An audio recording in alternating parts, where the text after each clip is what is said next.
This is TWiT. Renee, you broke my heart. Why the iPhone 12 still won't be going USB-C. Now that's. I mean, there was a rumor yesterday there was a prototype, but they decided against it. Yeah, I saw that. Do you think that's credible that it's still going to be Lightning this year? Yeah, I think that it was a confluence of several things. One, that Apple was working on USB-C, but there was no way that they were going to get it standardized in time, and they wanted to make the iPhone 5, so they made Lightning, which had almost the same characteristics, just a few things Apple liked better than the USB committee. So we got that, and it just wasn't tenable 3 years later to switch to USB-C after so many people had gotten Lightning. And now it sounds like they're going to be moving to a smart connector because most of the stuff that they want to do, they can do wirelessly. And for things that still don't work wirelessly, like DFU mode or charging, when wireless charging is not available or it's just not fast enough, or anything you need to tether for can be handled now over a smart connector, which is more robust. Like there's less physical issues that can happen with it than can happen with a Lightning USB. So that was the rumor yesterday was forget USB-C this year, and in fact forget it entirely until they can go out with completely connectionless like devices. On your iPad. But you're saying they'll use the iPad smart connector. That actually makes sense. That helps with waterproof, right? Yeah. It does give you a fast way to charge it or to reset it with DFU mode without having a hole in it. Yeah, the problem with Lightning and USB-C is that they are waterproof, but people plug into them right away and then it shorts because it's not electrically waterproof. Right. So you still have to be careful. And the smart connector is magnetic. You would assume there would be a magnetic connector on this phone, so that's not like. So don't worry if you need to charge your phone on the go. Just simply set up a dock on the subway seat next to you and slide it in. Yeah, what would that look like? How would you? You'd have an adapter for now, especially for things like wired CarPlay, which people immediately freaked out about because cars do not change. Like people had dock connectors for 10 years after the iPhone went to Lightning. Yeah, we have a Chevy Bolt that it's great. CarPlay works, but you have to plug in the Lightning port. So you're saying there'll be a little thing that'll go on the magnet, and it'll give you a Lightning port. Yes, like the same way the Magic Keyboard makes a USB-C connection over Smart Connector. Actually, for that's the proof iPad of concept, Pro. Isn't it? Because I charge my. Yeah, exactly. Now I don't get data, but I do charge my iPad Pro with that. No, the data is being used for something else, and and they'll probably have higher capacity. The thing is, like Lightning was great for its time. It was way better than Micro Mini, Mini B, USB, but Apple hasn't needed to improve it. So like it doesn't go past USB 2.0 speed, except for the camera connection kit. It doesn't have Thunderbolt because Apple never put PCIe out on any of those devices. So in general, the speeds are slower. The power charging capabilities are slower. And they could go to USB-C, but that's a mammoth change, especially if they're going to just change it again in a year or two anyway. Yeah. Yeah. Plus, I assume that the fact that you have a solution that with the smart connector that doesn't require any ingress at all. Not only does it does it improve dust ingress and moisture ingress, but also it means that that's more internal space that they don't have to devote. But you're going to have speakers, right? I mean, you're going to have some holes in the case. The speakers have that weird baffling thing that pushes water out as it pulls it in. Like they have a bunch of real smart stuff for that. Okay. Like on your Apple Watch. Yeah. Makes it like a little buzz and it spits the water out. Yeah. Yeah. Yep. Also, every time you insert a Lightning connector or a USB connector, you're pushing into it. Yeah. And I suppose that's another problem. I don't hate this idea. I still think that a more internationally standardized connector is the way to go.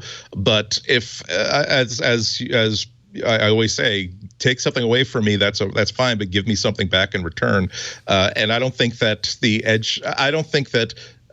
protecting me from my not being able to take care of my phone is a huge advantage. But if it were to enable a new line of accessories, such as a sort of a portable dock that says, okay, well, you're still upset that you don't have a USB-C and you don't have a headphone jack. Well, great. Here is a case that you drop the phone in that will actually add an extra half-inch to the bottom, but will give you that all those things plus HDMI Mini or Micro, and maybe a camera system.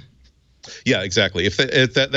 I'm sure that Blackmagic and other makers would absolutely eat that up. So if it enables the catch-22 of the iPhone has always been, one of the most powerful CPUs in my office is always the one that's inside an iPhone, but it's stuck inside a vest pocket sized phone, so I can't make full use out of it. But if you were to able to, if I wanted to spend $400 for a really awesome camera sled for it, or a $300 for a really awesome productivity sled for it, if it allowed me to say yes, I spent $1,000 for the top of the line pro level phone, but it allows me to not have to carry so much around with me, nor to buy so many external things.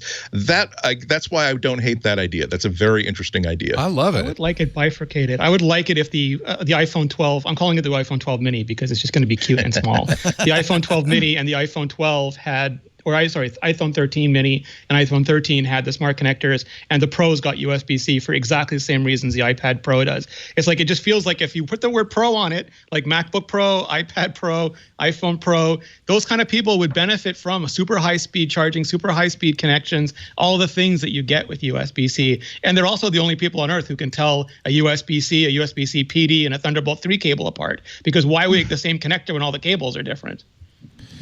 The one thing I think of is the fact that this would now officially mean that every single person with an iPhone of this year absolutely couldn't use wired headphones under any circumstance. They couldn't use an adapter. They couldn't, plug it into a 3.5 millimeter jack. They would have to be USB, or they would have to be Bluetooth headphones or GTFO.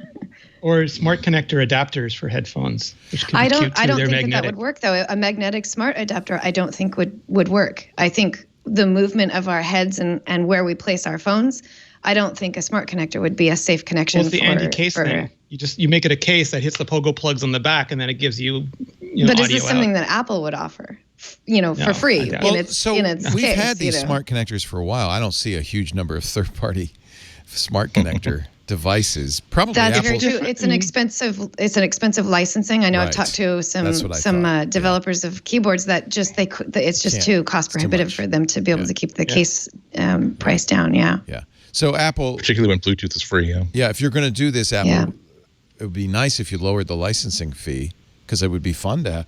I mean, at least we should have a little that has a USB-C on it. It's not so much the licensing fee. It's that the chip, like Apple goes through so many. That was a problem with Lightning. Like a lot of people think that Apple sticks with Lightning because of the money, the massive amounts of money they make off MFI. They make less money than it's in Tim Cook's sofa cushions. Like they waste more money on chamfering edges than they make off MFI. You have to come up with a better analogy than the money that I would happily take, and in lieu of any salary, it's probably six figures. I'm thinking. No, well, yeah, but it's six figures for a company that makes $75 billion per quarter on an iPhone.